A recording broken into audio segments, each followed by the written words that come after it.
Well, she blazed a trail all the way to the nation's highest court. Former U.S. Supreme Court Justice Sandra Day O'Connor passing away at the age of 93. Justice O'Connor was the first woman to serve on the U.S. Supreme Court, shattering 2 centuries of male-dominated jurisprudence with widely celebrated poise, humanity, and a lot of independence. Our senior Washington correspondent, Devin Dwyer, covers the Supreme Court for us and knows very well how she forged a path for women in law. So, Devin, let's just talk about her rise to power. It was remarkable to watch. It sure was remarkable, Kira, and she and her influence are still omnipresent at the Supreme Court every day, decades after she was on that bench. Justice O'Connor died this morning in Phoenix, Arizona. The Supreme Court, in a statement today, said it was from complications from advanced dementia, which we know that she had been struggling with for some time, and a respiratory illness. She was, as you said, 93 years old. Chief Justice John Roberts put out a statement shortly after, calling her a historic trailblazer, a fiercely independent defender of the rule of law, and an eloquent advocate for civics education. That was something she took up later in life after she left the court in 2005 to care for her husband, who also had Alzheimer's at the time.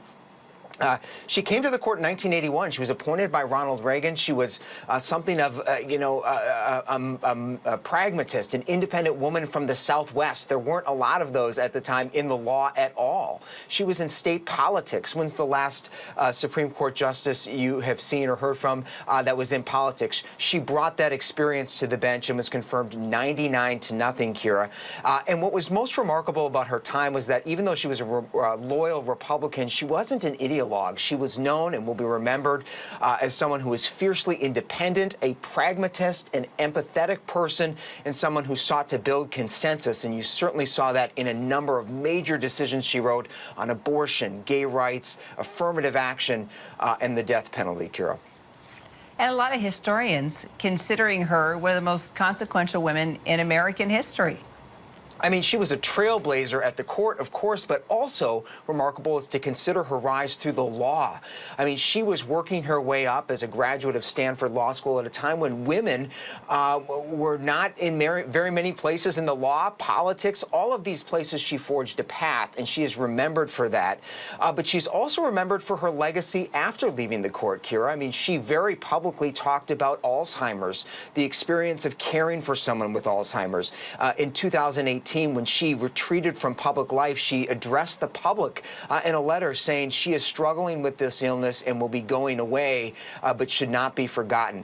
A bold example to many people of how to handle such a debilitating disease that also has so much stigma attached to it. And Kira, I just want to read her own words when she addressed the public just 5 years ago when she was going away from public life. She said, "I hope that I have inspired young people about civic engagement and have helped pave the pathway for women who may have faced obstacles pursuing their careers."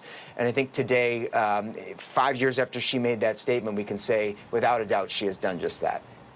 She sure did. And let's not forget when she wrote that first children's book. My parents ran into her at a bookstore somewhere in their travels, and she stopped, talked to my parents, signed the books for my kids, and we still have them to this day. She was a pretty special woman. She sure was, Kira, and loved to write, loved children, and believed so deeply in public education. Devin Dwyer, thank you so much.